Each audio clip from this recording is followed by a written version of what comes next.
মানুষের সাথে হরিণের গভীর বন্ধুত্ব এবং গভীর ভালোবাসা, একসাথে তারা আবার খাবারও খায়।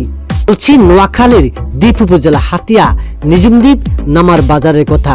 আর সেখানে রয়েছে একটি পালিত চিত্রা হরিণ, যার নাম ভালোবেসে স্থানীয়রা দিয়েছে বিজলি।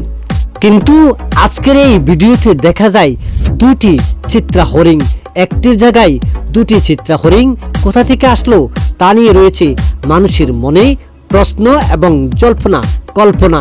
স্থানীয় সূত্রে জানা যায়, ঝড়ের কবলে পড়ে বিজলি হরিণটি একসময় আহত হয়, আর সেখানকার বন কর্মকর্তারা তাকে নিয়ে সেবা যত্ন করলে পরে সে সুস্থ হয়।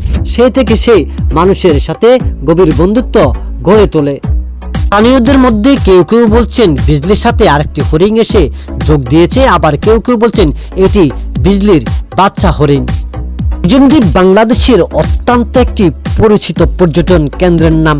আর এই নিজুম দ্বীপের বনের ফাঁকে ফাঁকে দেখা যায় হরিণ ছুটে চলার চমৎকার দৃশ্য। হরিণ ছাড়াও রয়েছে নানা প্রজাতির দেখার মতো প্রাণী। আর এই দৃশ্যটি দেখার জন্য প্রতি বছর বাংলাদেশ এবং বাইরের রাষ্ট্র থেকে ছুটে আসে হাজার হাজার পর্যটক।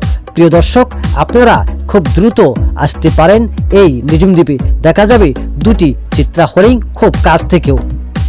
মোহাম্মদ সাইফুল ইসলাম জিহাদ, চ্যানেল 6, হাতিয়া।